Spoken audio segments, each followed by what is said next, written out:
Greetings, everyone. Happy Monday night. Welcome to Monday Night Must See TV with the Hudson Valley Squares. I'm your host, Pete Pardo. Tonight in the 9th square, which is usually reserved for a special guest. Our special celebrity guest tonight is none other than Mr. Martin Popoff, acclaimed author extraordinaire, editor-in-chief, originally of Brave Words and Bloody Knuckles, Banger TV, frequent guest here on Sea of Tranquility. Martin, welcome to the show. Happy to have you. Thanks, guys. Very cool. I'm looking forward to this. So today's topic is our favorite vocal performances. So I asked everybody on the show to kind of think long and hard about 3 vocal performances, 3 songs where you hear that voice, whoever it might be, whatever the genre it is, you hear that voice in that song and it just totally does it for you.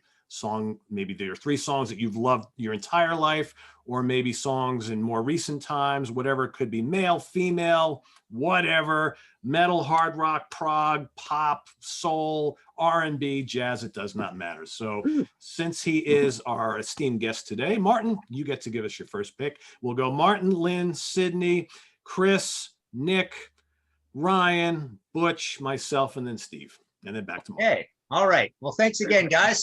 I'm going to go with my my weirdest of the picks. So it's I'll tell you, it won't be this weird for my last 2, but here we go. Donna Jean God Show. Grateful Dead, Shakedown Street. The song is France. What a gorgeous, cool song it is. It's kind of proggy. It's weird. It's kind of polyrhythmic, and it's got a dual lead vocal with Donna Jean and Bob Weir. And I love these dual vocal things. I mean, I actually did an episode of my podcast yesterday, History in 5 Songs, where it's about dual female vocals that I love. And most of them are on really obscure things. So I wanted for this show to pick something not very obscure, but I could have gone with From the Heart of Me, or things on Cats Under the Stars that she does with Jerry Garcia, like Down Home or Rain or Palm Sunday. Again, some of those are dual lead vocals, but she's just the ultimate hippie chick with this kind of like big, wide open mouth sort of sound, just really emotive and dramatic. And on France, it's just this beautiful, ethereal, complicated pop song with really kind of thoughtful melodies and stuff. And she's the reason my favorite Grateful Dead albums are Shakedown Street and Terrapin Station. So there you go, Donna Jean God Show. Martin, you get the award for wow, I did not expect that. Okay. Very cool. Good choice. Really good choice. All right, Lynn, you're up. What do you got? I'm up. All right. So hi, everybody. I have, of course, I've been talking about Rob Halford ever since I've been on the show, right? He's one of my favorite singers. So Rob Halford, Judas Priest, is coming in at my number 1 or number 3, however you want to look at it. And we all know Victim of Change is how I always say is, oh my God, Victim of Change is that's killer song. It's my favorite song, one of my favorite songs, or probably if not the favorite song from Priest, but that's not what I'm going to choose. And Victim, actually, ironically, if you guys read the book, and I'm sure you did because you interviewed him, right, was that was 2 different songs meld into one, right? It was KK Downing, and I have here, it was I guess KK Downing and then Al Atkins, and I guess that was the Whiskey Woman's. That's that first note you hear, and then Red Light Lady, I guess, was Rob Halford's, and they meshed it together, right? And again, that's a killer song. But my killer song that I guess when I hear it, when I go nuts, is Dreamer Deceiver, also off Sad Wings. But it's, if you actually Google, it's not the studio version.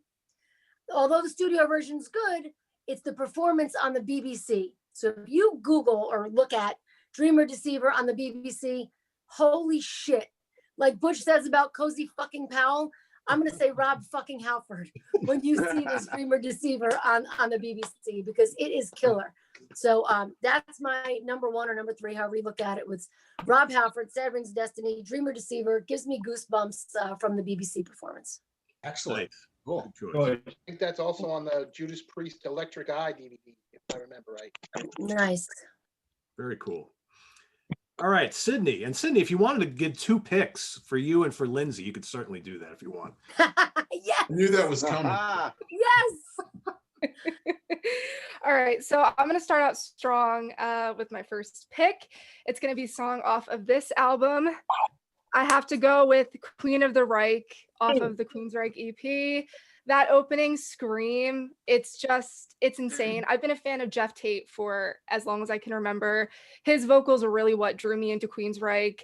And even I want to give an honorable mention to the live performance of that song in '84 in Tokyo, or it was maybe not Tokyo, I know it was in Japan somewhere, that they did. And I know every live album has a little bit of overdubs and everything, but he always sounded just like he did on the record live. So I had to give a shout out to that song. One of my favorites, even though Operation Mindcrime is probably my favorite Queensryche record. I love this EP, and that opening scream and like Queen of the Reich, like, you don't get any better than that. So I had to throw that one in my list. It was Tokyo. It was Tokyo. I wasn't sure. I wasn't sure if it was Tokyo or another city in Japan. I always get it mixed up. Yeah, Queen of the Reich live in Tokyo, Japan, 1984. Yeah. Great tour. So Sydney, so Chris always talks about time machine stuff, right? Chris is always like, I would like to go back in time and be at a place where when he was too young, he couldn't experience something for the first time. I bet you would have loved to have been where some of us were when that EP first came out. Oh, yes. We were hearing that for the first time and thinking, holy crap, I've never heard a guy sing like that before. Well, I know I always bring up my parents on the show, but just because my parents love this music so much. And my dad has that exact story of he was at a party somewhere and he heard Queen of the Reich come on and he heard that opening scream and was like, holy shit, I've never heard anybody sing like that. And that's kind of what it was like, I guess, for me, even though, which is funny, 30 years later, when I heard Queensryche for the first time, hearing those records that Jeff Tate sang on, someone left a comment about what it's like for me to have that type of, hear the music so many years later. And it was still kind of the same reaction to hear, Jeff Tate's vocals. And it was something that was new to me. And he's one of my favorite vocalists ever. So. Cool. Yeah. Chris Allo, you're All right. right. I guess I'm pulling with Steve Keeler on this one because I guess I heard it wrong last week. So I thought it was like pick 3 songs that of like awesome vocal performances of like the first time you heard it and it blew your socks off. So I'm just fucking going with that topic. I'm sticking with it. I'm pulling Keeler. I don't care. So my first one, I'm going in year order, was like 1983, and I had an older sister, like Nick had the older brother, but she wasn't like really into metal. She was like whatever the fucking flavor of the month was, So she had like in '83, she had like 2 Judas Priest posters on her wall, and she had like 3 cassette tapes. But she had like an okay, stereo system.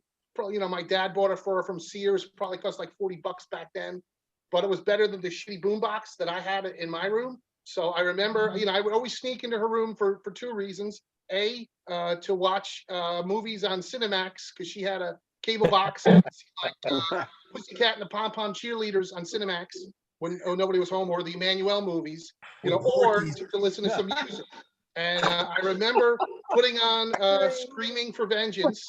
I had heard You Got Another Thing Coming, so I wanted to hear it again. And side 1 was good, I guess, but I just remember getting to side 2, and the fucking song Screaming for Vengeance. I was like, what? The fucking scream on this guy. I mean, Pete, you're a comic book guy. I mean, I was 12. I was like, holy shit. Like to me, I was like, this is how Black Canary from the Justice League, or fucking Banshee from the X-Men, that sonic wail. I was like, what is this? I was like scared, but totally into it at the same time. It was like a total fear boner moment. But I loved it, and so that's a song that turned me on to Judas Priest, Screaming for Vengeance. Cool. The boner part was Cinemax. Nice. I like the connection between cartoons that we watched as kids and the connection to some of the screaming and heavy metal, and how it can remind you of certain things from a evil villain or something like that. Yeah, for sure. That scream's fucking crazy. I thought I was the only one that did that, so I've never said it out loud. Oh no. And I still watch fucking cartoons and buy toys and shit. So whatever. But yeah. So do I. That Banshee and Black Canary. Crazy. And they did it live, I'm Couple never years gonna want to hear that now. I'm always that gonna was associate that. the best thing. I don't know what year it was, but within the last couple of years, Priest did Screaming for Vengeance live, and I was like, holy fuck. It was almost like Black Bolt was singing it, huh? Yeah, right. Yeah, there you go. There's another one. Goosebumps. So Nick, you're our center square tonight. Yeah, I don't know if you can follow that one up, but No, I can't. I'm about to, of course, you know me, I'm going to pick some rather depressing song. So and follow up with Of course. Chris's hilarity. No, I'm going with Canadian vocalist Devin Townsend, who, you know, one of the most powerful and important pieces of music in my life is the Ocean Machine album from like 1997. And in it, Devin Townsend, the whole thing is amazing, but there's a song toward the end called The Death of Music. And it's like 11 minutes long. And what I love about it is it starts out, it's very like kind of an unusual song. It starts out with this little beat, and then like you hear like voices, and it's like he was in a very challenging place mentally in those days. And he made some of his greatest music, as often follows with art. When people are under the most psychological duress, they sometimes make the greatest music. And Devin is no exception. And he recorded this album under strange circumstances, and it was very difficult. But you want to talk about a harrowing vocal performance. It starts out with him just like talking a little, and it builds up over the 10 minutes, and it culminates in this climactic show of his vocal strength that just grabs you by the heart. His voice carries the song, because remember, it's just like kind of a backbeat with some, it's not even like a traditional rock song, you'd say. And everybody just listen to this album, listen to this guy's voice. He starts out, he ends up doing like a non-worded, like a whoa, but like in such a way that's like so from his guts, you know.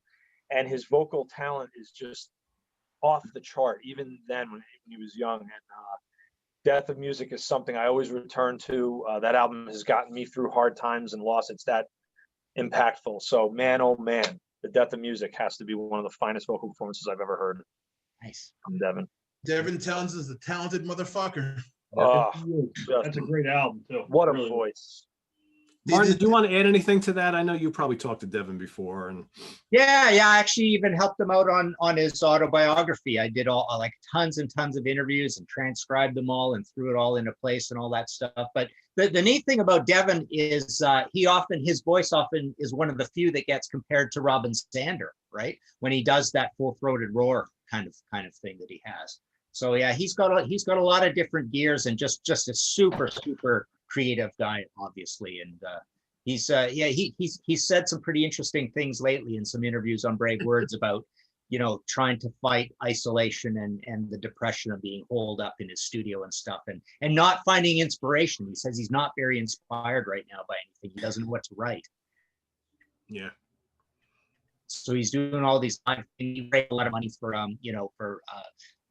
first, you know, what are they called? Frontline workers, essential workers, right? So he's done that as well. But yeah, that's great. I can't picture that song, Nick, so I'm gonna have to go listen to it. So it's kind of very unusual for even that album, and it's wonderful. And that's a great book, by the way. I read that book. Wonderful. Yeah, he did a gorgeous job on it. That publisher did a great job of it, right? Yeah, very well done. This is one of the things that's fun about getting older, is that I can rub into Nick. He's like, if you love Devin Townsend, I got to see Devin Townsend playing with Steve Vai on the Vai tour. Wow. No shit, Butch. I didn't know that. That's awesome. They played in Poughkeepsie. Wow. When he He was so started, young. He was He was a nobody then. Yeah. Yeah. that's how it got to start. Yep. Yeah, and the live in Plovdiv in what was that, Bulgaria? Yeah, at some ancient Roman forum. Devin recently, a few years ago, performed the entire Ocean Machine album, among other things, in this ancient Roman outdoor fucking thing. I would have given anything to see that. And speaking of vocals, on that Sex and Religion album, that's where he sings a whole power ballad, but he doesn't use any words. He just vocalizes it. It's like a Mike Patton thing. He kind of does that in this song. That's so cool. Yeah, he's what a guy. Brilliant. Sydney, he's a really cool guy to talk to. So if you ever want to have someone really interesting, you know, from the last like 25 years or so, he would be great to have on the podcast. He's a total character. Really nice. No, I'll have to look into it for sure. Yeah. All right, Ryan, you're up. All right, so I know I figured Rob Halford, Dio, Jeff Tate, I figured all these guys would be mentioned, and I love those guys. I fucking love those guys.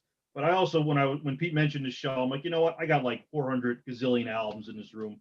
So I kind of walked around the room a bit and tried to pick some more obscure choices. So I'm going to stay true to that. On my first choice, I'm going to get very obscure. This is from the Czech Republic, and the band in question is a little unorthodox, though, not my usual stuff. Oh, I know. The band in question, this is easy to pronounce too, Butch. Don't. The band in question is Roots. The band is called Roots. Oh, yeah. They're from the Czech Republic. They're black. Well, actually, they started kind of as a black metal band, but that's not really accurate. When I say black metal, it's like Celtic Frost or like that. They're very old. They formed in 1987.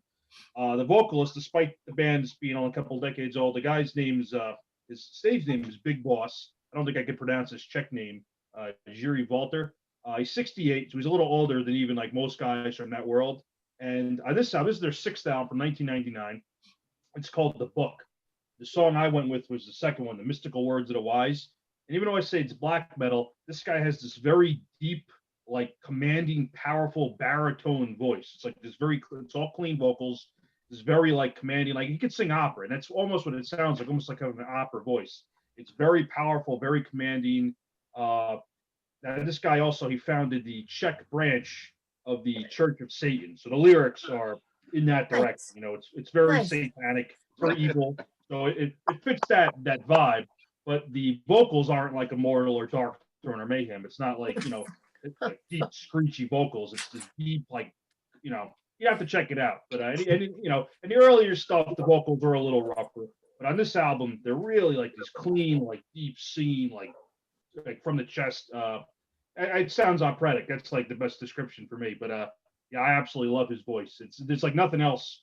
Maybe Alan from Primordial is like the only other guy I can think of that is in a similar realm. But this guy is like kind of in a deeper register. So even Alan's like not really the best comparison. So I can't really compare him to anything other than just to say, if you sounds interesting, check this out. The album is The Book by Roots from Czech Republic. Great. They're very occult. Yeah, it's very satanic and occult. So that's you know, very cool. You know, but the music isn't quite like you might think though when you think that stuff. So I'm going with these guys. More rocking. Yeah. All righty. I feel like so like not like the old man right now, because I actually have a couple albums from that band. Just because my buddy Dez, his last name is Root, so he gave me a bunch of their albums, and I remember, I don't know how the fuck that song sounds, but I remember thinking they were pretty cool. Yeah. Normally Ryan comes up with something like so obscure. And I was gonna say, well, I think my favorite Root album is the unrecorded album that they didn't do yet. You know, the demo that was recorded over the phone and never been released. My head, no one's even heard it. That's my favorite. That's my next favorite one. All right, Butch, what do you got? Well, first off, let me take a shot at Chris Allo for everyone out there that's expecting me to say something to him. John Sykes is not dead. Back. So fuck you leave my boy alone.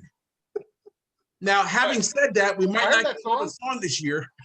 Yeah, that's good. It only took him 4 years to put out that one song. That's great. The guys at his label are probably so thrilled. They lost so many CD sales in the last 4 years. It's awesome. Listen, I'll take whatever I can get. You leave Sykesy alone. Yeah, listen, I heard the song. I thought it was pretty good. Better. Damn it. In another 6 years, we might get a whole album. Hey, fuck you. Just saying. You notice I'm not arguing with you. I'm just telling you to fuck you. Yeah, you gotta listen to this. Thank you, Ryan. It's almost like, are we saying this is John Sykes? It's almost like the Guns N' Roses syndrome right now. No, Steve is my turn. Steve, shut it. My turn.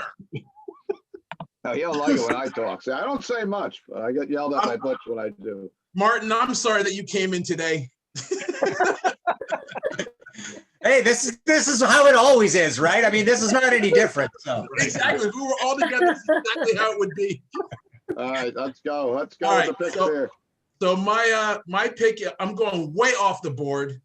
Obviously, there's so many freaking great singers. I mean, for me, I could say anything from Steve Marriott. Obviously, he's my number one guy. So I'm taking him off the board. So I'm going deep. But going by what Pete's idea was with this song is a song, whenever I hear it, it instantly, even though I'm a guitar player, it makes me want to sing. And I find myself singing in the car all the time, making the faces, because he was one of the coolest heavy metal singers, as far as I'm concerned, of all fucking time. He doesn't get any credit, and he should. So this is Riot, Heavy Metal Machine, from the Born in America album. Wow. Rhett Forrester, as he called himself, Retro. God damn. I almost picked him. Very cool. Good choice.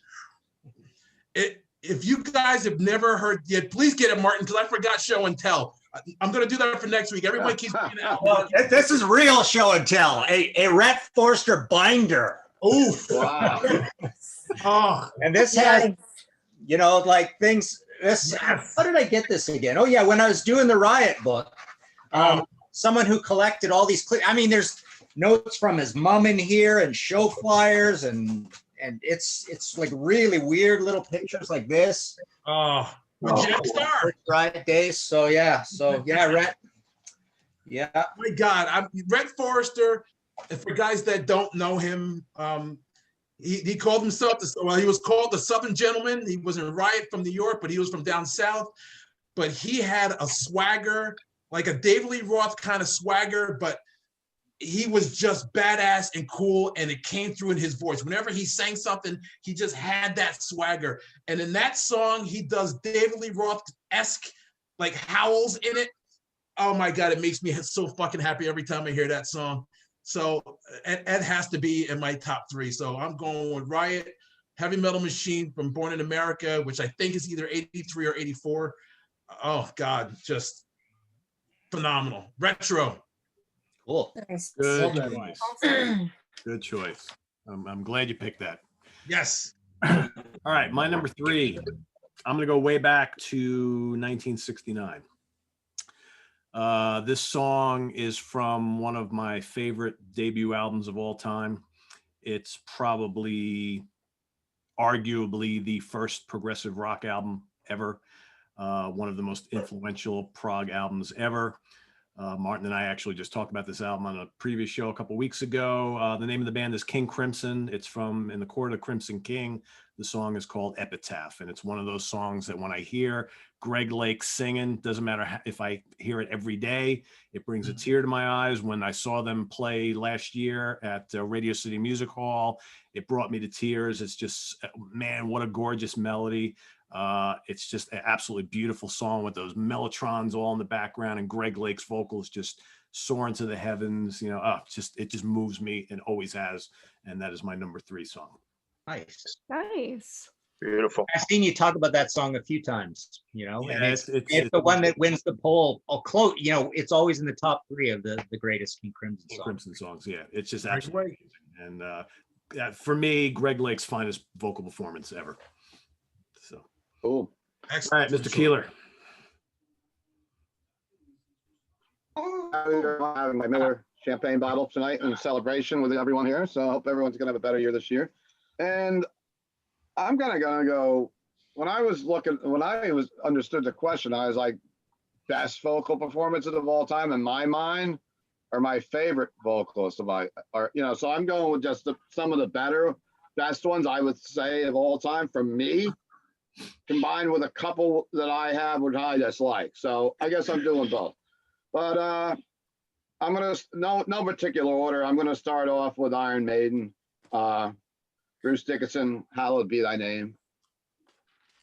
Can't go wrong with that one. I thought that was. I was trying to pick from one of Bruce's songs. I had a couple other ones penciled down, and I think "Hallowed Be Thy Name" is the one. That's on my honorable mention list. That was almost on my list. Good choice. Of course, the power of Iron Maiden, and like Ryan said, and I said, well, I do want to go with what I think is better in some of the bigger names instead of picking some of the later bands or bands that I'd like that are more obscure tonight too.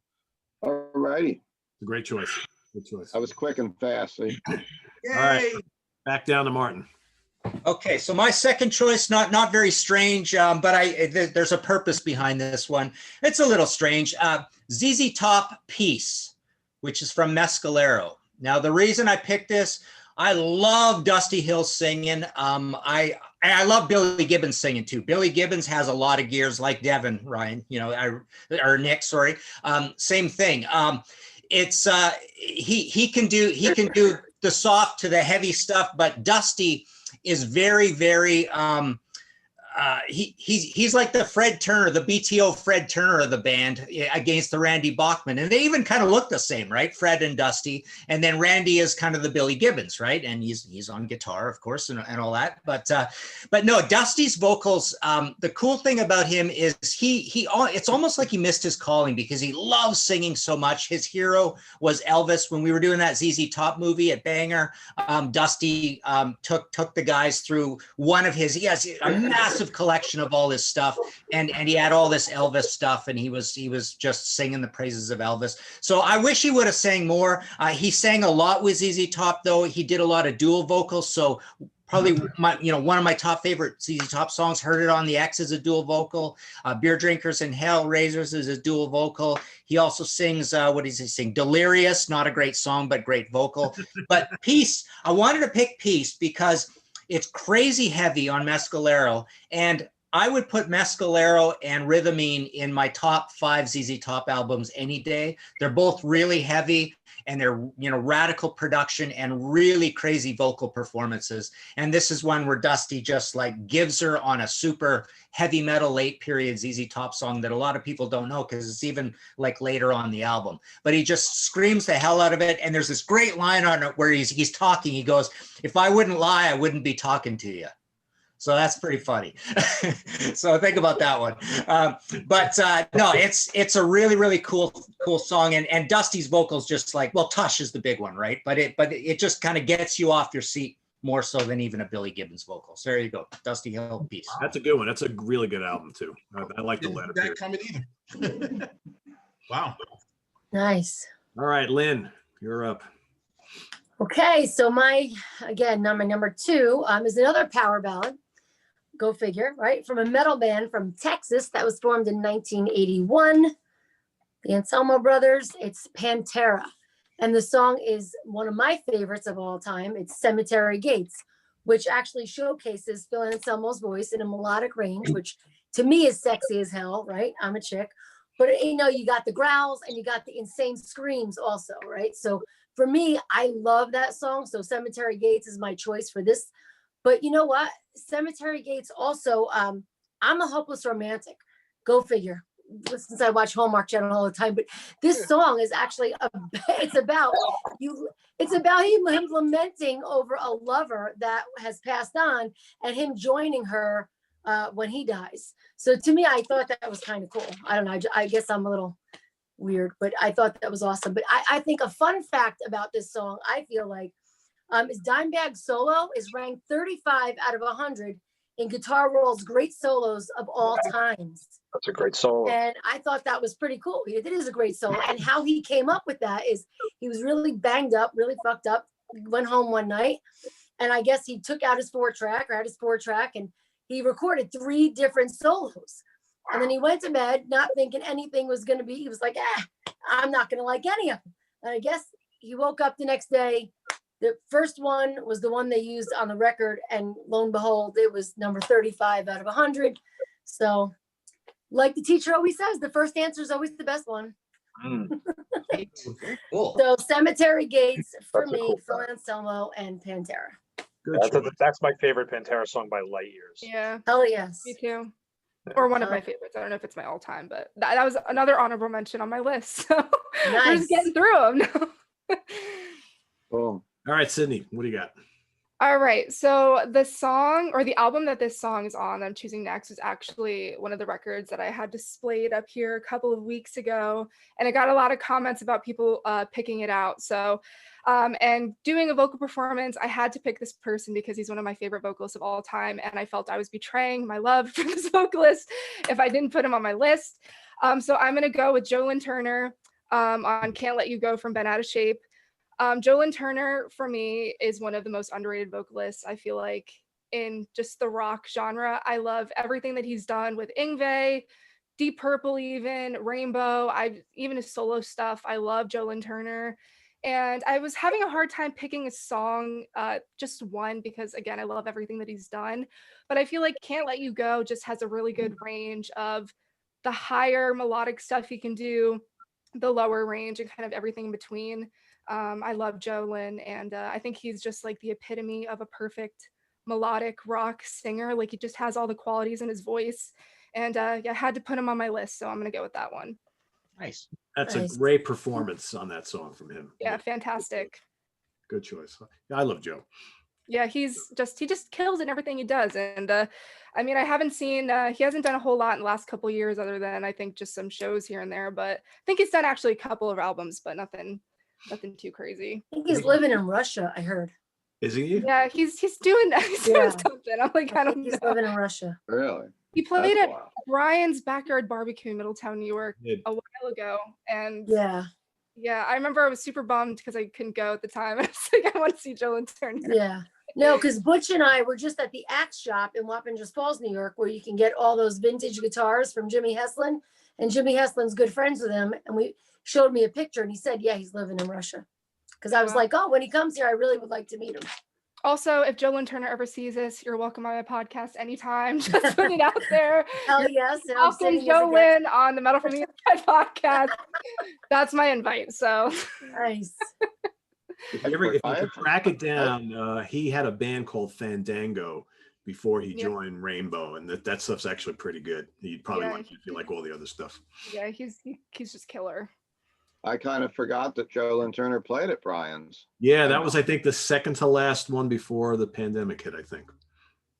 Well, Brian's That would be, what, Barbecue. 3 years ago, No. Steve? 4 years Well, ago? Brian's Barbecue was long closed before that. So. No, but he at his house. He played at Oh, he the played the weekend. house the year before. Okay, maybe that's what I missed. I was gonna say that was one of the famous guys that played in the bar, because Tony Martin was there at one time, which was a total shock to me. I was like, That was know, cool. right? I remember that. that was such a good. weird night. I'm like, what do you mean? You got Tony Martin playing there? He's not in tour or anything. You know, he got up and did songs with Greg from Ted Nugent's band. Yep. That was a weird one. All right, Chris, you're All up. right. Mine's a quick one. It's like 1984, 85, and I'm on a school bus. I'm like 14 years old, and this guy who was like a year older, he's like, well, you're into like Priest and Maiden and stuff. I'm like, yeah. And he's like, well, what do you think of Merciful Fate? I'm like, I don't know. I never heard of him. Oh, He's like, oh, yeah. bring the blank tape, because that was a big thing, back then, before you could just fucking steal everything on the internet. If you were 14 and you couldn't, steal it from a record store, which was not good either. If you knew somebody, you could trade tapes. So, and I was a big fucking bootleg trader. So I had tons of bootlegs back then. I still got them of Maiden and Priest and Sabbath and all that shit. So I taped something for him, and he made me the Melissa record, a cassette. And when I brought it home, I'm like, what the fuck is this? I'm like, this is the craziest thing I ever heard. The guy's voice is high, it's low. I'm like, and it was so like evil, and I was like, what the? And that's of course the first song on the record that I heard, Evil, which still my favorite Fate song, still my all-time favorite rock lyric of anything. I'll be the first at your funeral, and I'll be the last to leave. King Diamond just this was before Fatal Portrait. So I guess in between, when Fate broke up, and like all those bands, everybody worked so fast back then. But I was like, holy shit, this is crazy. Whatever this is, I don't know what this is called. Nobody called it black metal back then. Nobody called it anything. It was just like, oh, there's this metal band and they're fucking crazy. And, I listened to that tape for like 6 or 8 months before I could afford to buy, Melissa, the album, because, I had other crap to buy, like Star Wars figures and whatever the fuck else. Sure. I wish I could Evil experience. from Merciful Fate. I wish I could experience listening to King Diamond's vocals again for the first time. Like, I don't think there's anything like Ugh. even falsetto. Like, it's like it's literally I can't even like think of any other vocalist that like does that. It's crazy. No, it's true. It really is so out there. And I know, Best. that's the one act that the missus cannot stand to hear. She'll listen to Cannibal Corpse before she listens to King Diamond or Merciful Fate. Wow. We were going to the Merciful Fate reunion in Vegas, which of course got canceled before the the fucking virus, but she's Yeah. like, she's like, I'll go to the buffet. She's like, I'll put my hand in a meat grinder. She's like, I'll do fucking anything other than sit through 90 minutes of Merciful Fate. I was like, no problem. But obviously, And that's Nick don't, so. just the opposite from my wife. She absolutely loves Merciful Fate. No And I know kidding. that was a band that a lot of women I know that got seriously into, like Fate and King Interesting. Diamond. So yours is the opposite. We're wrong. Stephen Keeler, I saw you at a King Diamond show. You did. Which has a question. I have a question for Chris. Was it TDK or Maxell? You know, I did get a lot of TDK tapes. I'm not sure, but I'm probably going to say it was probably a TDK. Was it an SA? But that I could, Oh my God. I could still see the white. You know, it was like black on the outside, and then when you flip it Good over, memory. it had the white with the lines where you could write the little songs in. So, and I used to get. Really? Remember the metal tapes? It went to chrome and then it went to metal. And the metal ones actually didn't sound as good as the chrome ones. Right. What is That's that true. metal? Oh, I It used was to like buy 10 those times the price of XL what- 8-packs. Right. I was gonna say I remember that. By the time they got to the metal tapes, it was like just buy the fucking album. Just buy the album. It's cheaper. Almost as cheap. All right, Nick, our center square. You're up. Yes. So my next pick is, when I was trying to decide what to pick, I was thinking that this performance of this song, because that's what it's about, right? This particular performance of the song, it has always, every single time, it just raises the hair on my arms. It just makes me want to jump out of the car and just like go, fucking storm something. I think I'm good. Yeah. And, it kind of, I started thinking about like, what the meaning of music really is. Like, what did music mean to our species hundreds of years ago before all this? What was it for?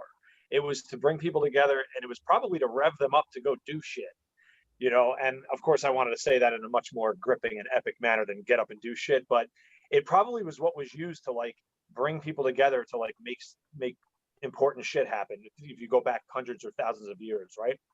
So what I'm talking about is a particular Iron Maiden performance on January 19th, 2001 in Rock in Rio. Iron Maiden played to, about 1 billion people, like one of the biggest, maybe the biggest crowd of their whole, I think the one in the 80s was bigger, maybe, but it was, it was very, very big.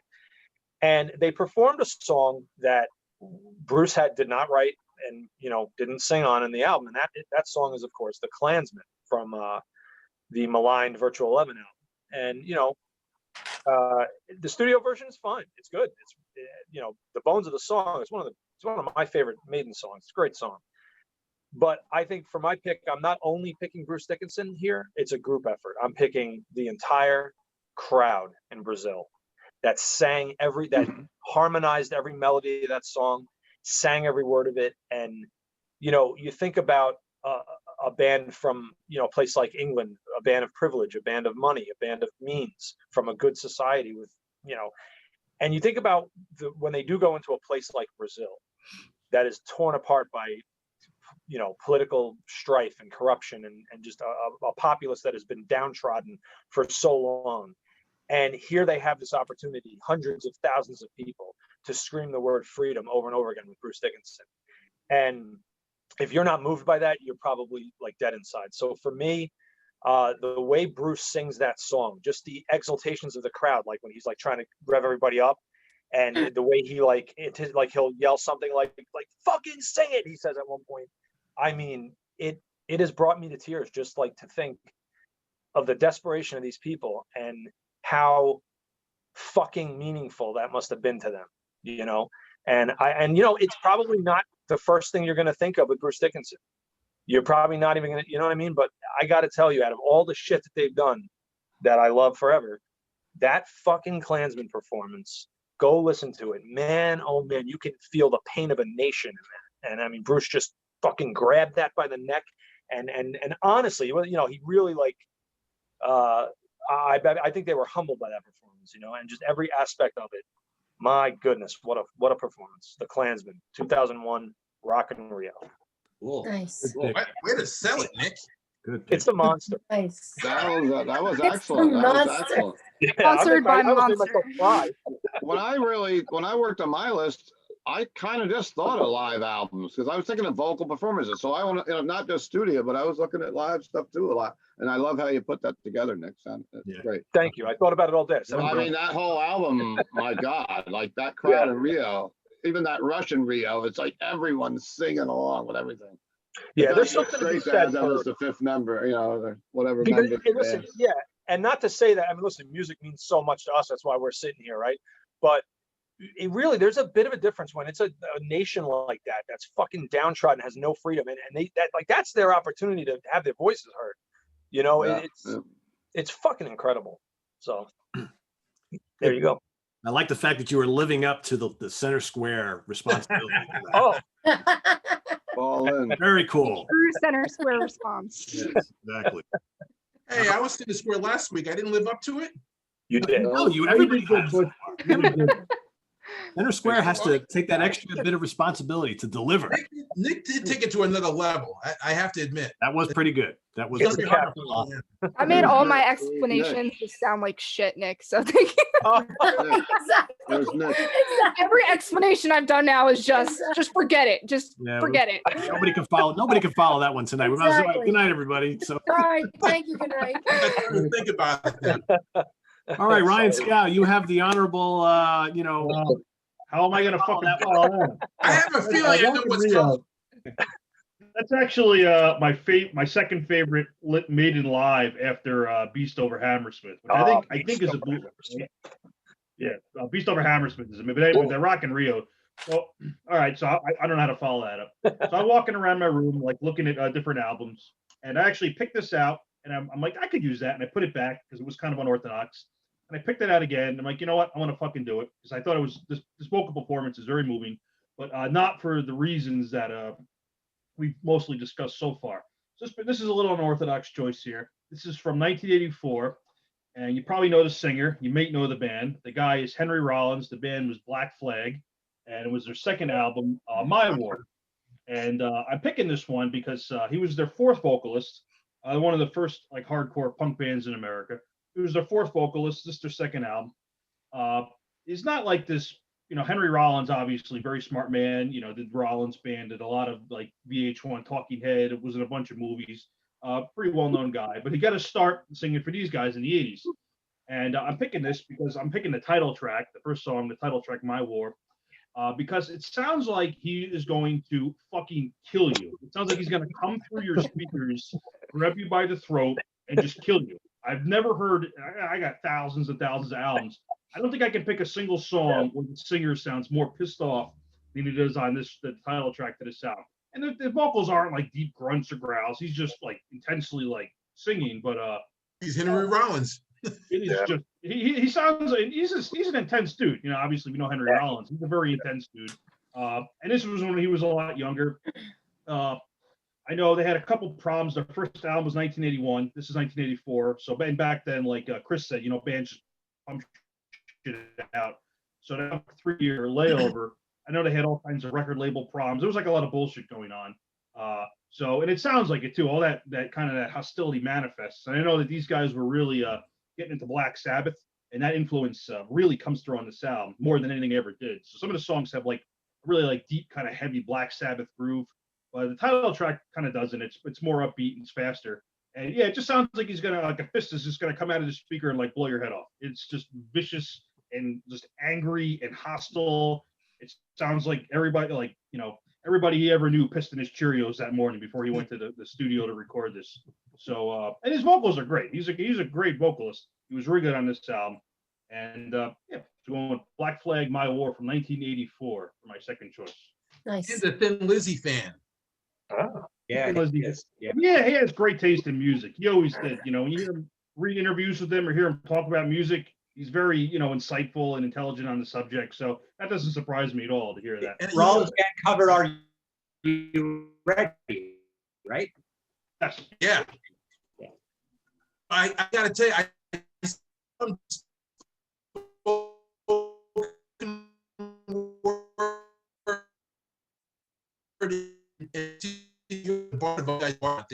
he was fabulous. he must have talked fast with me, so engaging, and he's animated and everything. It was like watching a comedian. It was I had such a great time. He was excellent. It really draws you into it. It's like you're waiting on like every word. You know, he's uniquely suited for that. At front the hardcore band in the '80s when it was just absolute fucking chaos. You know, he was great at that too. And like I don't know, like this band's a little not the usual stuff we talk about. But if you ever get a chance to hear just the title track from this My War, He says, oh "You my say God, you're my fucking friend, angry but as you're hell. one of them." And you know, the My War on that is like a great pre-Phil Anselmo kind of roar, right? He's got a really good roar when he puts that vocal front into it. Yeah, that song's a good upbeat, up-tempo, super entertaining. That's like probably their best anthem, right? I agree. It's my favorite Black Flag album of all the stuff they did. And Selma owes the. I'm sorry, good Chris. I'm sorry.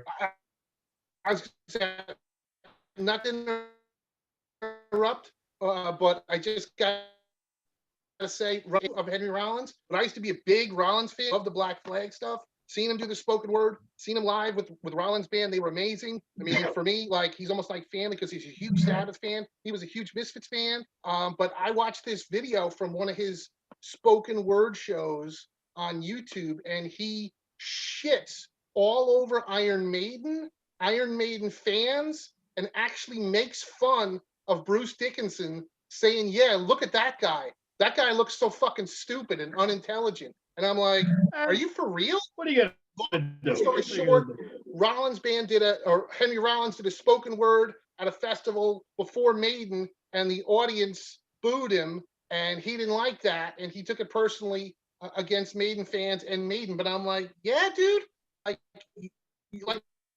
Rollins is kind of a smart dude, but like fucking Dickinson is lame. You're gonna say that he's an idiot? Like seriously? How fucking stupid are you? So like that totally turned me off. I don't even want to look that up. himself, 'cause I'm I like, didn't even want to watch that. I'll just all right, I hope I didn't No, ruin it's it for okay. you. You know, Santa Claus isn't real either, right but now. I'm just saying that turned me off to me, and I'm like, wow, dude, the audience pissed you off, so you're gonna say this guy's stupid looking? Like, what are you? I never sixth heard you grade? say any of this. I'm just gonna do earmuffs. No. So I just had to say it. Sorry, Pete. I didn't mean to make this thing longer, but that was like I thought that was weird. Like, who He's does gonna that? make it longer. I wanna Nick ma- said, Listen, Another question Butch or hates it when I talk. Butch will talk about a band for 20 minutes. I talk for 3 minutes. I have 1 point to make now. Yes. And did he throw eggs at Iron Maiden too, Henry Rollins that That's day? true. That's another lady I hate. That fucking bitch. Let's not talk You about her. wasn't part of that. Sharon, yeah. I was at that one. Chris called me about that show at like 2 in the morning, woke me up here. He's like, "Steve, guess what's going on here?" Nobody puts Brucey in a corner. Chris was my reporter from that live in California. Yeah, that was crazy. All right, Butch, you're up. Well, this is really actually very ironic that Martin is here today because, and I can show you on my list that not that I'm going to show you, but I actually have it written on my list. Mr. Popoff just released a fantastic book, and I have to admit I don't have it, but my friend that I let know that the book was out bought it and has posted about it, so I know that it's great, and it's Martin, so I know it's fantastic. So 1975. I did not know about the band in 1975. I found out about them, I think, in 1977, probably, because I saw them when I was 10 years old in 1978, which is still to this day the greatest live show I've ever seen in my fucking life, besides Rammstein. But I saw Rammstein like in 1999, and it's way different. So I saw this band in 78, and I just made a post about it on Facebook tonight about it. If this band, let me take that back. If MTV was around in 1977, 78, this band would have been a household name because they had the complete package. They had songs, they had the look, they had the greatest production. Forget Kiss. They had the greatest production ever. If MTV was around, yes, exactly. They would have been ginormous. So my pick is from Angel's debut record, 1975, a song called Mariner, Frank Domino. That song, to this day, I've listened to this song since I was 10 years old. Oh yeah. It gives me goosebumps to this day. Listen to him. It's basically Frank Domino singing at least half the song with just him and Greg Giuffria, who is my number 2 keyboard player of all time next to Keith Emerson. Is Greg Giuffria playing piano and Frank Domino singing by himself. And nowadays, we all know about the women that sing this whole diva thing with them scatting all over it, all that kind of stuff. Frank Domino was doing this in 1975. Unfucking believable. I guarantee that the majority of you guys have no idea what the fuck I'm talking about right now. Please do me a favor and go to YouTube and just click on the song Mariner and just let it wash over you. Frank Domino has been one of my favorite singers since I was 10 fucking years old. The guy is a god, and he did shit then that nobody caught up to for 20, 30 years later. Frank Domino, oh my God. I'm gonna check them out. I fucking believe it. I have played this song for people. I've been in bars. Lynn, no one else is gonna really understand this reference, but Lynn and I have a friend named Tigman, and he was on a radio station in our local area here. So hey Tig, so you got your little Yeah. fuck you too. And I was trying to explain to him about Frank Domino. And I was at a bar and I pulled up my phone and I played this song for him. And I sat the phone down and I walked away. And I came back and he was like, holy shit. I'm like, exactly. If you guys play this song, you will be writing me Ridiculous comments about this. Frank Domino, Angel, 1975, Mariner from their debut record. I don't have that record, but I have this one. So That's one of the greatest album covers of all fucking time. Yeah. Absolutely. Yeah, it is. That's a killer album. I was just thinking about it. I was like, I was pretty sure I had this on I saw them on that tour. Yeah, that came out 78. Love Angel. But Martin, I will absolutely get your book because Punky Meadows is half of the reason that I ever picked up a guitar. That band means so much to me. Wow. And they never got what they deserved. They have the greatest logo, and as far as I'm concerned, they have the greatest logo in rock and roll history, which is not on that first Angel album. It's on the third album, On Earth as It Is in Heaven. But to me, that's the greatest logo of all time in rock and roll. And they're nice guys, right? Butch, they played the Chance several times, and they're always really cool. But that's not the real Angel. That's Punky and Doesn't Frank. matter. He's still a nice guy. But, Sydney, could you do the turn the logo upside down thing? oh yeah, please, yeah. I don't have my visual aids. Oh yeah. Okay, so look, and it goes like this, and it goes like this. Thank you, Martin. Love it. Oh, yeah. Love it. I made that post a couple of times over the years about the greatest logos of all time. Yeah. And I posted that like you can't argue. And people are like, oh, but I'm like, are you fucking kidding me? You can turn it upside down and it fucking still says it. It's like you lose. Good point. You can't beat that. Yeah, that's a great song. Awesome. Off my favorite Angel album. I love that debut. That's so good. Is that your favorite, really? Yeah. That's a classic though. Absolutely. Yeah. Most people pick The Tower, which is sort of a similar big epic song and a great Frank performance. Tower's awesome. Yeah. The Tower or The Fortune, It's awesome. right, are like the two, worshipped Angel songs. Trust me, The Fortune is my favorite Angel song of all time. But I'm like, but you know what? Frank is isolated in Mariner. So I'm like, if this is about the vocal, I have to pick Mariner. Cool. But The Fortune, god damn it. He's also close to my height, which is why I like him too. There you go. He's a hobbit. He's a hobbit. Stop. We're all hobbits. Okay. Oh, you're a hobbit. I'm only 5'9". All right, fucker. Keep it up.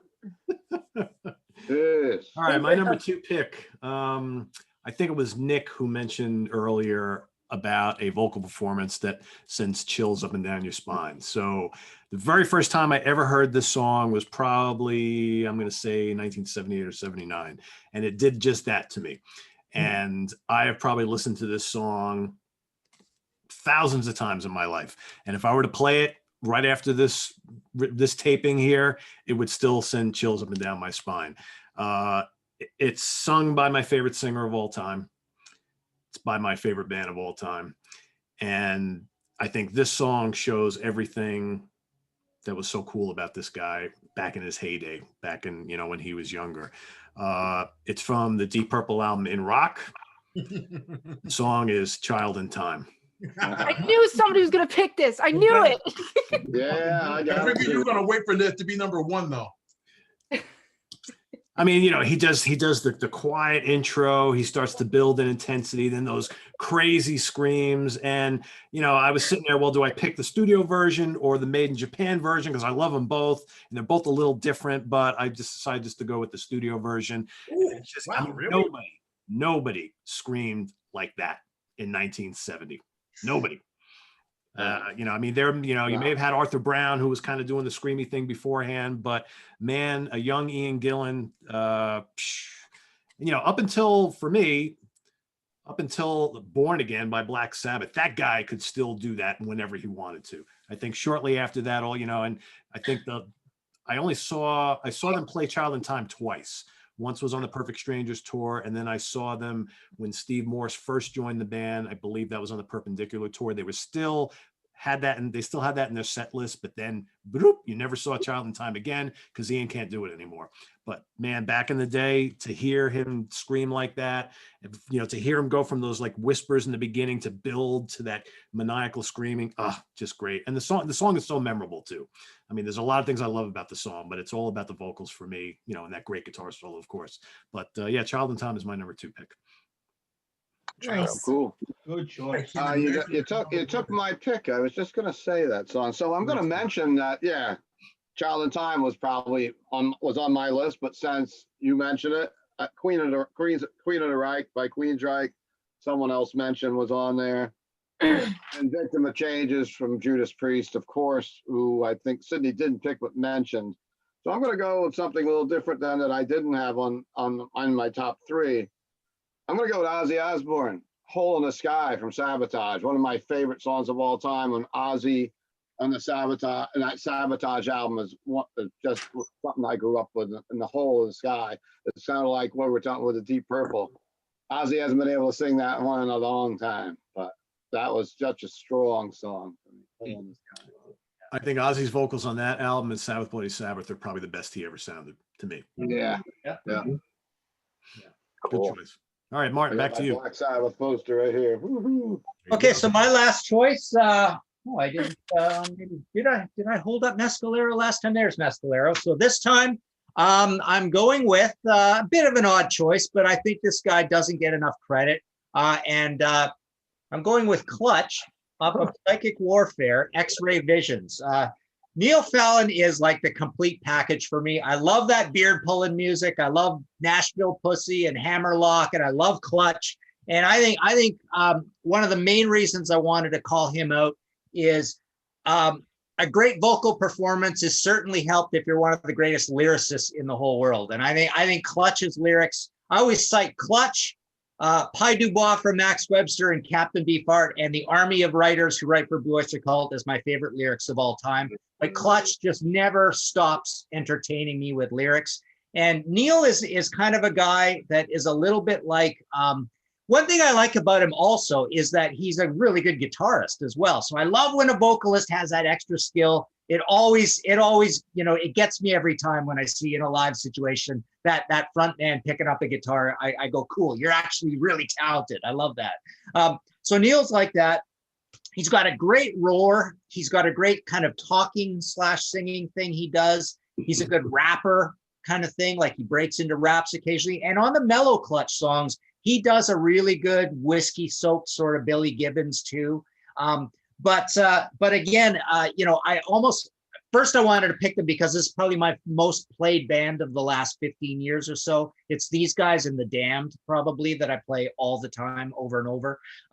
But I also just wanted to give him credit because he plays guitar and his lyrics are amazing. And there's one line on here where there's a kind of a break where he goes, on the drums, Gemini, on bass guitar, presenting Pisces, He goes, on lead guitar, we have Aries, and on the microphone, Scorpio. And then it breaks into a verse. It's just, the guy just like, he just gets you going. It's like Dusty Hill. It's just, I think he's just leading this great army of this massive, complicated blues-based band and does an amazing job of it. So yeah, Neil fell in the whole package. There you go. Nice. Great live band too. Yeah. All right, Lynn, what is your? Does he final- have any honorable mentions? I don't want to step on his honorable mentions. Who, me? Yeah. No, I didn't come up with any honorable mentions, but Okay. well, I can think of one that I'm going to bring up after everybody's done and see if anybody All brought right. it up. So I just wanted to make sure I didn't want to step on anybody's honorable mentions. So my final pick is something that was actually already mentioned, and it's of course my favorite band. But if I said to you that the song was recorded for a band called The Mob as a demo in 1981, you would not know what I was talking about, or maybe you would. Sydney. All Me right. too. Well, so anyway, later on they turned to be right, Sydney, Queensryche, Right. and Queen of the Reich, of course. I mean, right? Jet City Woman's my anthem. It's my tune, whatever. But Queen of the Reich, like Sydney said, she can't. That first scream, it's ridiculous. And like I said, it was recorded for their demo in 1981. Later on EP in 1984. So of course, that's my number one all-time favorite. 1983. All right. Well, you know what? You can argue with Google, Dick, because it said 1984. I'll go get my Okay. EP. It's 1983. God damn it! All right, hold this, Dick. It's fucking Google said Whoa. 1984. It's not 1984. That's the warning. Let's All right, let's you see know what my what? copyright says. I think it was an indie in 83, and then I it better came out on go with EMI in 84, I believe. Okay. Okay, All right. so I'll there. give Martin that. Thank you, Martin, for settling So, that. They were getting thanks.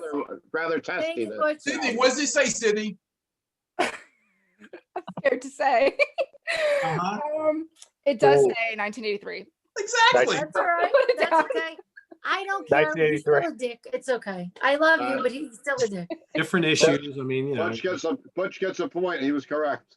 There you We- go. One point. Oh, he One gets a point. point, all right. Don't you worry about that. He'll get a point. Either way, Nick, when you were saying how songs are meant to make you do something, right? I guess Yeah. you're right. Etta James, Barry White, you put that shit on, it's meant to make you do something. So, I mean, again, great vocal performances, but I do have honorable mentions. So really quickly, my honorable mentions, Ray Gillen in Badlands, High Wire. Forget it. Oh, Hello. Anything. oh, it's so Anything. good. Hello. I mean, I can't, so that's number one. I do have King Diamond on my list. But I have Welcome Home on my list as the song. You don't even like King Diamond. Oh, your ass doesn't like King Diamond. We have had this. Listen. Oh my you guys God, don't I'm listen not to gonna what she's argue with saying. you on We've had national this whatever the conversation fuck for this is. years. She does not like King Stephen Diamond. Keeler, how many did you I see saw her me at a King Diamond concert, though. Thank Butch. you. Does that mean Thank she was just along on a date, or did she actually She's go? because she working. liked King Diamond? She was I working. was not working. It wasn't asshole. working. It in was at the Connecticut, King's Theater in Brooklyn. It wasn't at wherever the the hell we were. It was The far away. boyfriend took her. Anyway, Let It Be from Wow. Paul McCartney and the Beatles. I have that on my list. And then I also cannot forget the women. So my honorable mentions for the women are Hart, Ann Wilson, Crazy on You, Pat Benatar, Promises in the Dark, and In This Moment, and Maria Brink with Welcome to the Gun Show. Nice. Cool. So those are my honorable Very mentions. good. Book, you can hold that, two of them. And to everybody else, go ahead. No, I thought she was a King Diamond fan, so I'm going to give her a point. So I gotta am. get You can tied ask now. Lisa. Lisa and I used to go see King Diamond all the Well- time when Butch was playing Tiddlywinks in his band Ericus in fucking So Wappingers Butch, Falls. maybe you could ask her what a couple songs are from an album, and if she doesn't know, then Oh, she'll maybe- fail. But watch. I'll Here fail. comes- Oh no, Steven, you can't Yeah. ask me trivia. I Uh-huh. suck balls at trivia. Exactly. Yeah. I do. Oh, 100%. Butch, you might Believe get me the when I tell you. I hate it when mom and dad fight. Yeah, right. Holy moly. Wow. All right. That battle of the Hudson Valley Squares here tonight. Jesus. All right. Sydney, what do you got? All right, so I'm shocked that nobody has mentioned him tonight. So I'm guessing I'm going to be the first, unless somebody else mentions him later on. But for me, this may seem like an obvious choice, but I had to go with the song that I deem as my most, I guess, heavy metal song. If somebody were to give me a song and say, or ask me, what is the song to you that defines heavy metal? If you were to pick just one, this is a song I would pick. The title track off of Heaven and Hell. Nice. It was really hard for me because I listened to this album actually today because I wasn't sure which song I wanted to pick off of this record. And I was thinking about Die Young, and I was thinking, there were different ones I was thinking of, but I ended up going back to the title track because you just can't beat that song. I mean, he goes from, obviously the intro to the end, like the last chorus, pre-chorus area bridge. He's just insane. And I felt that having a list without Dio on it would just be doing my list a disservice. So I had to add Dio on my list, and I had to go with that track. I mean, also honorable mention, another Dio track I was thinking about, Caught in the Middle, which is probably my favorite Dio track too. I love his vocals on that, but that's going to be my third pick. And I do have some honorable mentions because this was extremely hard for me. I was listening to a ton of songs all day, and every time I thought I had a song, I was in the chat. Every time I had my list together, it changed, and my list was completely different from what I had this morning. So honorable mention, the first one's going to be Life on Mars by David Bowie, because David Bowie is one of my favorite vocalist artists of all time. He doesn't get the credit that he deserves as a vocalist a lot of the time, I feel like. He's really mostly known for his artistic styles and everything like that, but I think his vocals on Life on Mars is just amazing. So that's the first honorable mention. Next up, I did have Hallowed Be Thy Name, as I mentioned earlier. I have Burn by Deep Purple. I get two vocalists in on there. Obviously, David Coverdale and Glenn Hughes, which to this day, 40 years later, they're still doing that song, just amazing. I have Love to Love, UFO, but on Strangers in the Night, that's going to be one of them. Nice. I love the studio version, but I feel like if we're talking about performance-wise, Strangers in the Night version is hands down, always the best. I have Wasted Time by Skid Row because I love Sebastian Bach, his vocals. I think that he really kills it on that song. He does the really high screams in the last two choruses and everything. And then I also have two Led Zeppelin songs, Babe, I'm Gonna Leave You, and then also Over the Hills and Far Away. So those are my honorable mentions. Nice. Just amazing songs, and that doesn't even scratch the pile of the list of songs that I have. So those are just my list of my honorable mentions for today, January 4th. It will be completely different tomorrow. So exactly. Once again, some applause for Sydney for listening to the best music in the world always. Very cool. Woo, woo. Nice. She comes up with things that stun me. I'm like, oh my God, she knows that album too. It's amazing. It's so good. I love it. Yep. Hope for the future. Yeah. All right, Chris Allo. All right, I'll make it quick. It's like 1993, and I just graduated college, and I'm driving in my ship box car because I couldn't afford anything, and I was playing cassettes because I couldn't afford to have a CD player in the fucking car. But when I wasn't playing cassettes, I would listen to 89.5 WSOU, which was a great station. We're listening to new hard rock and metal, and it was a weird thing. It was a Catholic college, but they worked some kind of deal with the nuns so they could play hard stuff during the day, but at night is when they could play the really heavier stuff. And I was coming home either from the city or Jersey, because that's when I got SOU for the best reception in my shitbox car. And I'm coming home from a show, so it was at night, and they played this song. And the guy, it was really weird because it was kind of dancey, but the guy was fucking growling, so it was really heavy. But then he would break into these angelic melodic vocals. I'm like, what is this? I actually pulled the car over so I could make sure that they said who the band was, because I'm like, I don't know what this is, but I have to have a copy of this. And it was the song was Martyr, and the band was Fear Factory with became one of my favorite bands of all time.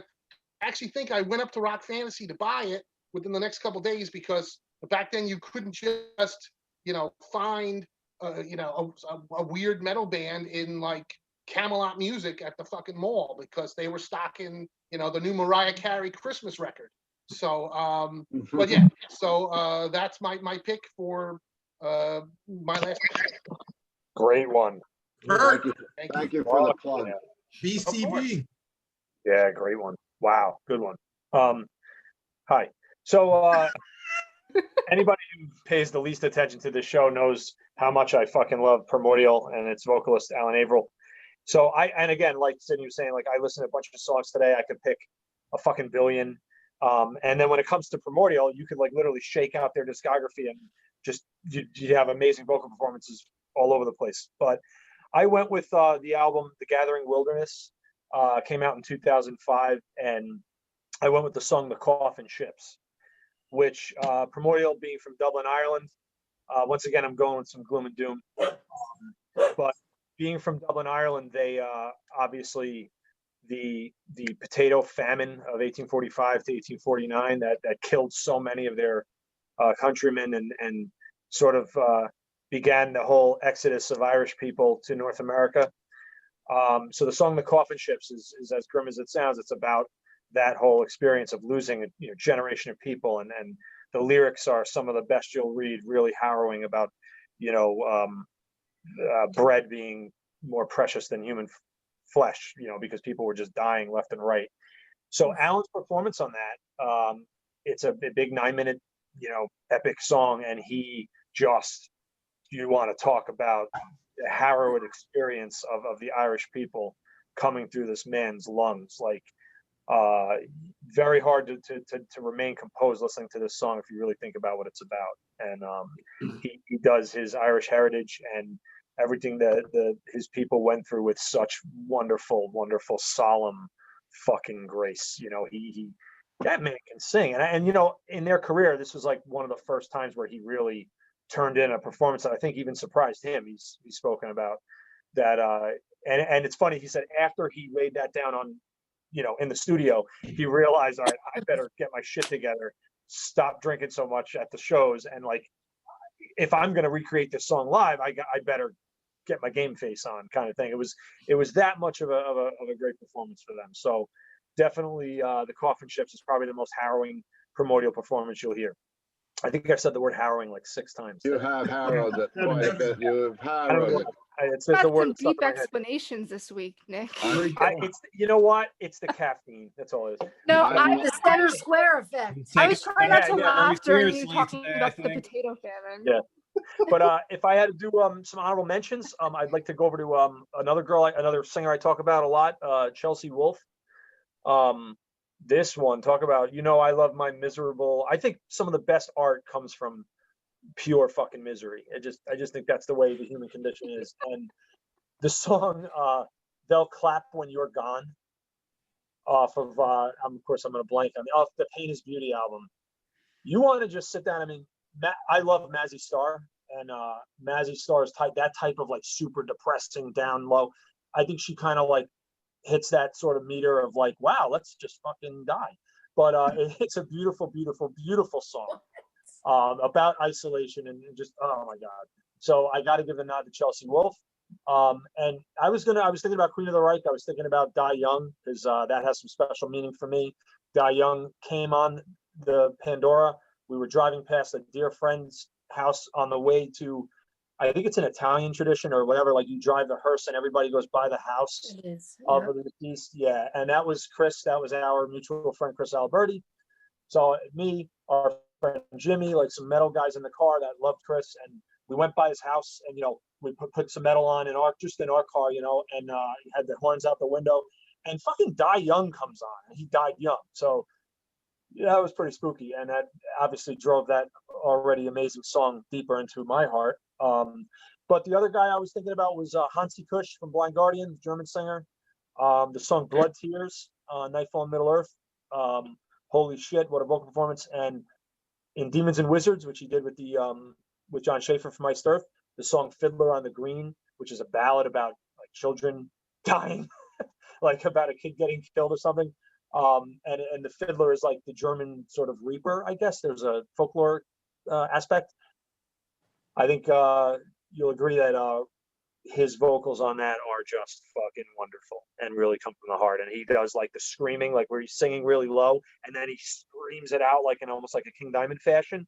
And I think that juxtaposition always makes your fucking emotions come up. So those would be all of mine that I thought of. Nick, you're doing a great job tonight of making dark and depressing stuff sound so appealing. That's kind of what I do. He's kind of like a living live Jonas from Catatonia here on our show. Minus any talent. Yes. Jonas is still alive. Keep I'm drinking that smiling. monster, my friend. Keep drinking the monster. I started to smile when you started to talk about the potato famine, but only because I was like, of course, potato famine just came out of his mouth when describing this song. Yeah, oppressed people, potato famine. That's my head. It's a very depressing place where I. And Ryan, before you go, I don't know what song, but I think I have an idea of who your singer is going to be. So let me see if I'm right. I tell you what, I'll bet you $1 million you're not going to guess this one. Okay. Now I'm gonna follow up. That's actually a lot of money. Down, and then Maybe $5. Maybe $5. Not $1 million, maybe $5. Yeah, Nick, actually, Fiddler on the Green is, I think, the best vocal performance Hansi ever did from Demons and Wizards. Once you mentioned it, I'm like, I can't pick that, but obviously Blind Guardian. Oh, I'm sorry. Anyway, so no, I wasn't gonna pick Sorry that. about But I love that fucking song. Got Walking around Yeah, my I know room, you do. I picked this CD out. I had no special attachment to this band. I have one of their old albums, and a couple of years ago, a friend of mine on Facebook posted this song from their at the time new album in 2015. So I'm like, all right, I listened to the song. I'm like, holy fuck! I think I listened to it 10 times on that first day. I love the song so much. Went out and bought the album. So the band, but you're not going to guess this. The band is Praying Mantis. The album is Oh, shit. way off left field. Weren't even close. Well, the album is Legacy from 2015. Wow. So I had Time Tells No Lies from '81. It's good. I was never a huge fan. They were kind of like always, new wave British heavy metal, AOR, radio rock. So on this album, and I don't even have most of their albums, but a friend of mine posted the second song, The One, which is a very, very 80s style power ballad. Tremendous song. Straight right down the road, 80s power ballad, checks every box. I actually had to look up who the vocalist was because, like I said, I don't really follow the band, intensely. The guys, he joined on this album, by the way. He joined for this album. The guy's name was John Kujipers. I don't know if I'm pronouncing that right. But, obviously, so being a power ballad, the music is a little more subdued. So the vocals do all the heavy lifting. And he just sends it into the fucking stratosphere. It's a love song. About some, something he's going to do. I don't want to actually kind of step on what the meaning of the song is here, but it's a love song. It's an 80s power ballad love song. And it's just so heartfelt and intense and very, very upbeat and, very, a lot of love songs can be very downtrodden and sad and miserable. This one's very, very upbeat and bright and cheerful. And it's just, it's like hair-raisingly good. And my buddy posted this. So I'm like, Praying Mantis, all right, I like them, but I wasn't too, so I clicked on the link. And I heard it. I'm like, holy fuck, that is a fucking amazing song. I listened to it a couple times. I bought the album. The album's very good. Most of it is not power ballady. It's just more, hard rock, a little metal. And the whole album's great. His vocals are great. But on the song, The One, Jesus fucking Christ, he just sells it like so good. So actually, it's my favorite Praying Mantis song. I actually only had that album, and I had the album they did with Dennis Stratton and Paul Di'Anno from 1990, the live album. A couple Iron Maiden guys. But this actually ended up becoming my favorite Praying Mantis, mostly from that one song because it's just that damn good. And I know actually now, Butch, who do you think I was going to pick? I'm kind of curious. Eric Adams. You know what? Me and Nick were talking about this before, and I did almost pick Man of War. I was going to pick the song Battle Hymn. Poor Man of War. Battle Hymns. Yeah. That is I'm a little shocked he didn't pick that either. So you know what? I thought for sure Eric Adams was going to show up. I have a couple honorable mentions. Man of War, obviously, first couple Man of War albums. So Eric Adams is a great choice. You're close to that. From coming to 80s heavy metal, all right. I don't like him as much as Man of War, but for 80s American heavy metal, I love the band Omen and J.D. Kimball, who died a couple years ago. That dude had amazing, powerful, deep voice, really, really good. And I'm actually going to go with Ozzy for my last honorable mention. And I'm going to go with the song Solitude from Master of Reality. Solitude, it's not even a metal song. It's a very, very subdued, kind of, I want to say psychedelic tune. I don't even know if Bill Ward plays on that. I don't think there's any drums on that song. But Ozzy is he sings and it's soulful and he's great. And he's like, man, this guy can really, really sing when this, material's right and he puts his heart, his mind to it. And you don't really hear it the way he sings in Solitude. There's almost nothing else on Black Sabbath that sounds like that. It's like the one time he really kind of put himself in that mode, and it's fucking great. And I always kind of wish, like, man, I wish he did more stuff like this.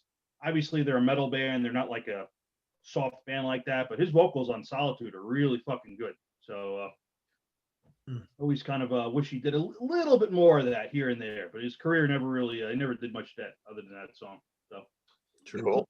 close with Eric Adams though. That was that's good. You know, I love my old man. Yeah. I will say that Praying Mantis album, if that came out in like 1985, 86, or 87, could have done huge business. Oh, it's phenomenal. Yeah, I'm sure a lot of the viewers have listened to this, but it's Legacy on Frontiers Records, Italy, 2015. Great hard rock album. Really fucking good. Yeah. Catchy songs, really good stuff. Super catchy. Yeah, absolutely awesome. All right, Butch, your final pick of the day. 1976. Can you figure out who I'm picking? I was born in 76. I got a guess. Yeah, exactly. So, Stargate. before- Yep. End of story. Cozy And Powell. like Lynn says, that I always say, cozy fucking Powell. Yeah.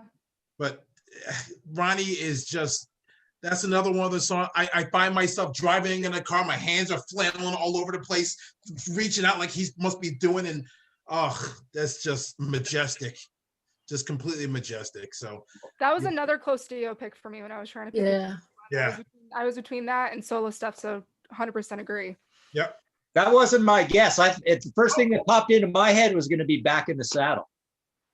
Ooh, That scream, that massive Steven Tyler scream. ooh, that's Just popped into my head. I heard back. that's badass too. I love that too.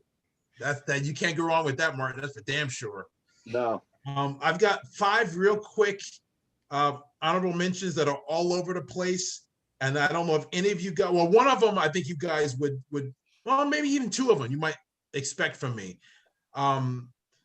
So I'll start with those 2 first.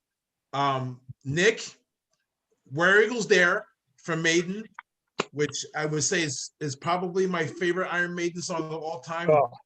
And that and Invaders are my 2 favorite Maiden songs, and I couldn't figure out which one. Yes. Fucking Invaders, baby. Invaders fucking rules. Is that not a way to start your career? That's a great song. The first song of the album that you're starting on, Invaders, holy shit.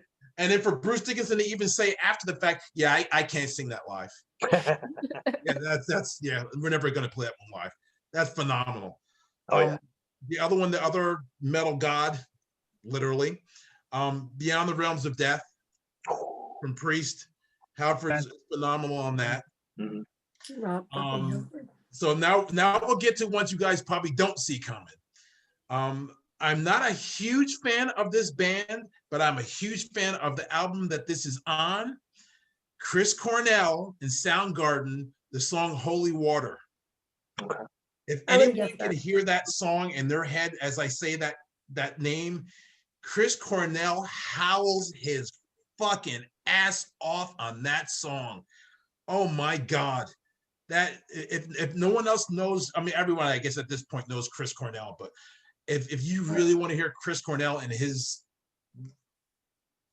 greatest realm, as far as I'm concerned, listen to that song from Bad Motorfinger. Bad Motorfinger is a motherfucker of a record.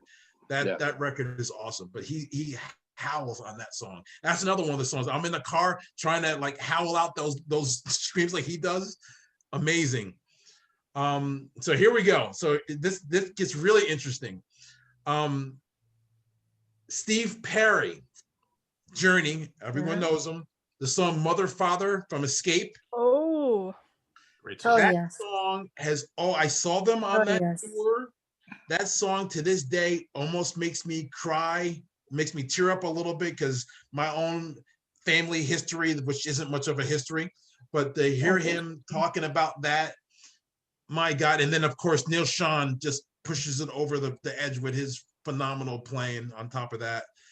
And then a more modern one who is my absolute favorite singer of the last 10, 15 years. And as far as I'm concerned, is the modern day Steve Marriott, is the band Rival Sons. You're going to say that. The song Jordan, Jay Buchanan. if you guys out there have not dove into Rival Sons, Jay Buchanan is the modern day version of Steve Marriott, Otis Redding, that whole soul blues. Oh God, that's just brilliant. It's a brilliant song, but Jay's vocals on that are outstanding. I knew that was coming. You turned me on to them. They're fucking awesome. I got one thing to note about that. I liked that song so much. Butch turned me on to the Rival Sons. I remember him telling me about it, and I was driving to see Rush in the city or in New Jersey on their final tour, and I listened to that, and I think I texted him. I say, dude, I couldn't stop listening to that album all day. So good. And when my mom passed away, I actually used the song Jordan at her wake. Understandable. So, what a great song, and how soulful that song was, and the meaning behind it. I had everybody in tears there, and they're like, Steve, you're not going to play this video, are you? I'm like, yeah. And I was there. It was a pretty touching moment. Yeah. Oh, you were there. Yeah, you were there. Yeah. And so Rival Sons. Yeah. What a great. I'm glad you mentioned him tonight. I got to tell you, out of the way the music business has gone the last 20 years or so, if there's one band that deserves to be huge, it's Rival Sons. I completely don't understand it. It's anyone that actually takes a minute to listen to them is like, oh my God. And they open for Sabbath for I don't know what it was, 18 months or whatever. Sure did. Yeah. And still nothing. 13 months. Yeah. It's a travesty. It really is. The greatest American band around right now. All right. My number one, probably no surprise to anybody. In fact, Butch and I picked the same one. So it was always going to be Stargazer by Rainbow. When we first decided we were going to do this show, that was slotted in number one right off the bat. There was no question, no thought. I've always loved that song. Ronnie James Dio is one of my favorite singers of all time. I'm already getting emotional talking about him. But when he died, I think that song became even more important to me. And to the point now where when I listen to it, I have to be prepared to listen to it, and I have to be by myself. Because I remember the last time I played that song while I was at the gym, I was on the elliptical and I broke down crying. People around me looking at me like, what the hell's wrong with this guy? And I'm like, fucking deal. It was Stargazer, man. It's Stargazer again. It's just gorgeous. For me, it's the greatest vocal performance of all time. Wow. It's so amazing. It's so emotional. It's so powerful. The whole song is great. Cozy, Richie, the whole band. But man, Dio is just the star of the show on that. And it's just absolutely incredible. So that's my number one. So a couple of honorable mentions. Judas Priest, Victim of Changes from Unleashed in the East. Rob Halford is amazing on that version. Ann Wilson, Crazy on You. I think Lynn mentioned that. Got to have that. Got to throw my man Coverdale on here. Crying in the Rain from the White Snake 87 album. Ooh. I mean, Coverdale spikes, just great. I decided to go with Eyes of a Stranger from Queensryche as an honorable. I was going to pick Queen of the Reich, but I knew everybody else was going to pick it. So I said, you know what? I'm not going to do that. I got to throw my man Freddie out here. Queen, March of the Black Queen from Queen 2. Incredible song. How about my man Tommy Shaw, Crystal Ball from Styx? Love that vocal. Just amazing. Oh my God. And I want to go back to Steve Perry for Winds of March from the Infinity album. A totally underrated Styx song. Great vocal performance by Steve Perry on there. And with that, I'll leave it to Steve Keeler to finish us off tonight. I'm back live from the Rock Fantasy Studios in lovely downtown Middletown, New York. So I'm going to mention Dio, and I'm going with a different song. Butch don't like me no more. He always shakes his head. He hates when I talk. I sit here, and I look, he gave me the finger. So, yeah, unlike other people on the show, I do not use potty mouth. I'm trying to be professional. We only have room for one domestic dispute. All right, Dio. I'm going to go with Dio. Of course, everybody's mentioned him already. The one I'm going with today is Falling Off the Edge of the World. Nice. Yes. Of course, I'm glad he mentioned Freddie Mercury. I'm going to say Death on Two Legs. How do you not mention Freddie when you're talking about the greatest vocalist ever? How do you not mention Roger Daltrey when you talk about the greatest vocalist ever? With like Love Reign Over Me. How did I forget that? Someone I think Skow forgot all about today is Brian Ross from Satan. How Oh, about he's great. Yeah. 2025 from Life Sentence, from the 2013 album, I believe. Robert Plant, Whole Lot of Love. For the female, I'm going with Janis Joplin. Pick a song. Satan. And I'm also want to mention Warrell Dane from Sanctuary, Nevermore. How about Believe in Nothing from the Dead Heart and the Dead World album. Ooh, Yeah, that's a great one, Steve. That's a good one. And I guess I'm about done. So Cool. All right. Well, Yeah. Martin's got a surprise honorable mention, I think. Well, okay, so I'll just mention two things quickly. One is super popular, and one is one no one's ever heard of, probably. But I'm going to mention that one first because this is one of my favorite albums of all time. I've played it hundreds of times in the last 15 years. It's called These Trails. The band is called These Trails. It's a 1973 weird folk indie album from Hawaii. They only made one album ever, and it absolutely fits. It's appropriate for this show because it is just a vocal tour de force right through. Again, male and female dual vocals, like I'm doing when my next episode that goes up is about 5 obscure male-female duo albums, and this one, you will not believe the vibrato and the highs she hits. Her name's Margaret Morgan. Only record she ever made. She died, I think, in 2002. She had kind of a troubled life. She moved away to California immediately after making this album in Hawaii.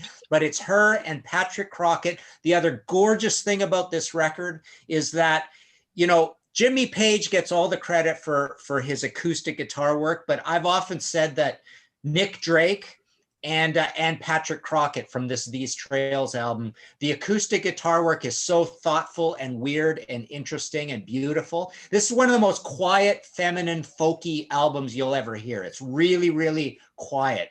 But there's one thing for you King Diamond fans. There's one on here called Of Broken Links that sounds like a witch's cauldron meeting singing. And I've often thought this would be the perfect King Diamond intro music. So check out Of Broken Links by These Trails.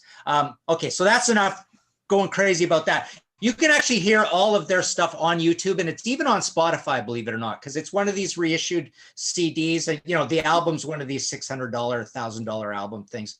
Okay, that's These Trails. The one I'm surprised hasn't been mentioned is Brad Delp, More Than a Feeling, Boston. At the end where he goes high and you go, okay, he's done. He goes high again. Okay, he's done now. He goes high again. It's just hilarious, right? And I've often thought that, you know, I thought that would get thought of right away along with Queen of the Reich and Victim of Changes as the sort of Comfortably Numb and Hotel California vocal performances, right? mhm. So that one is crazy, right? So there you go. Those are my two. Wow. Nice. Yeah. I'm surprised we had no Boston and no Kansas. I thought Steve Walsh. Yeah. But you know what? It's hard when you've only got 3. Yeah. True. Yeah. I mean, we could have picked 50 each. And as everybody was mentioning their honorable mentions, I Yeah. thought of like 10 more. I was like, oh, I forgot to see that one. I forgot to see that one. I forgot to see Crazy. that one. Yeah, me What'll too. happen? It's What'll crazy. happen as we go through the week? You're gonna be listening to something. You're gonna say, "Oh man, how did I put Oh that?" man, up? that Damn it. Yep. But no, Martin is right though. Delp. How did no one say Delp? Yeah. Yeah. Yeah, because I would have probably picked Peace of Mind or A Man I'll Never Yeah, Be. Peace of Mind, man. That's a great one. You know. Yeah. More Than a Feeling is the one that he does that on, right? He goes high, high, high. Yep. Because there's a funny parallel. There's the ending of Foghat, Stone Blue. Mhm.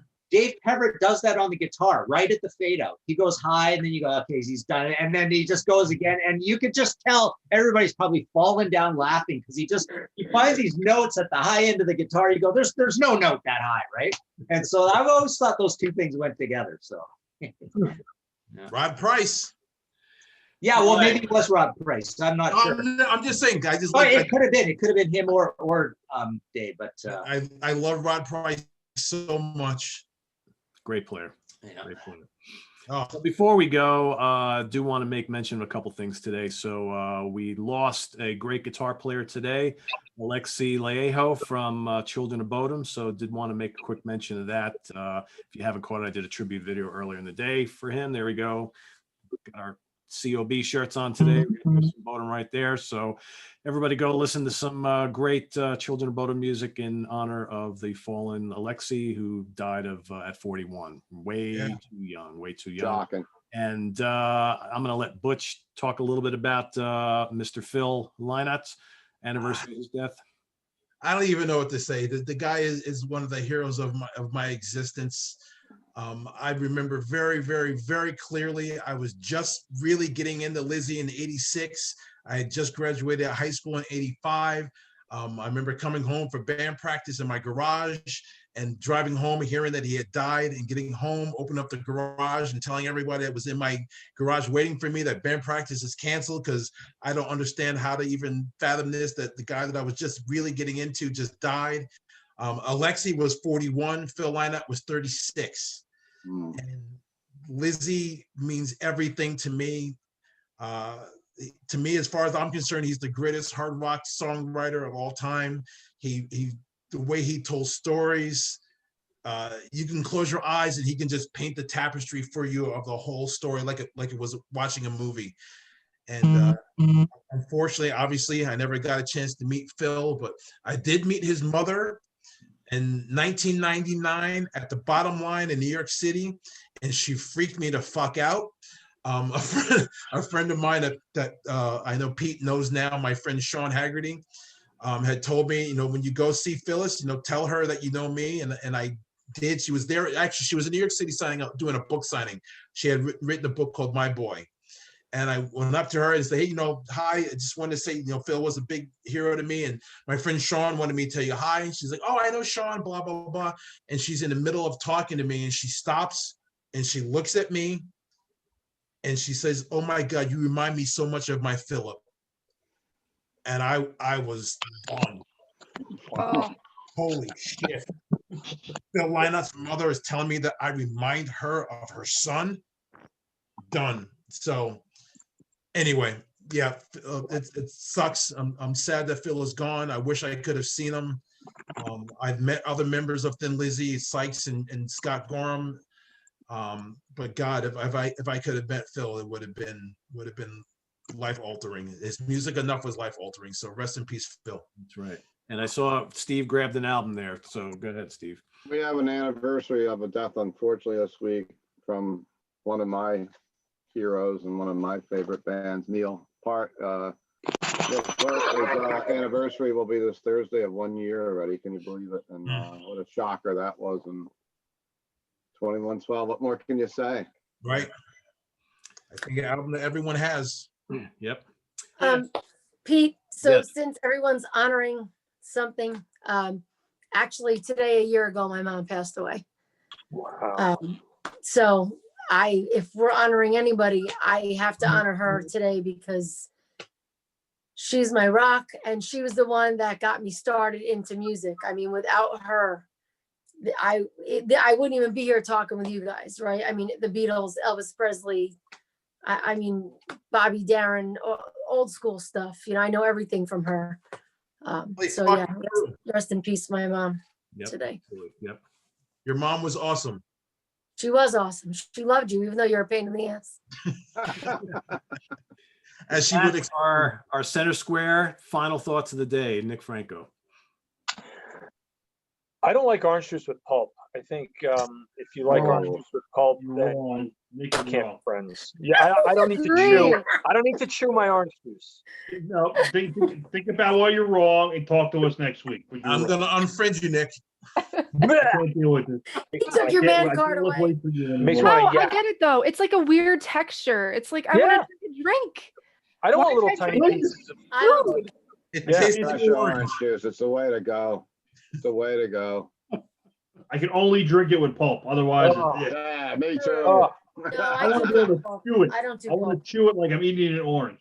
then eat an orange. Yeah, then just eat the fucking orange. Okay. I want to drink the juice too. I want my cake and I want to eat it.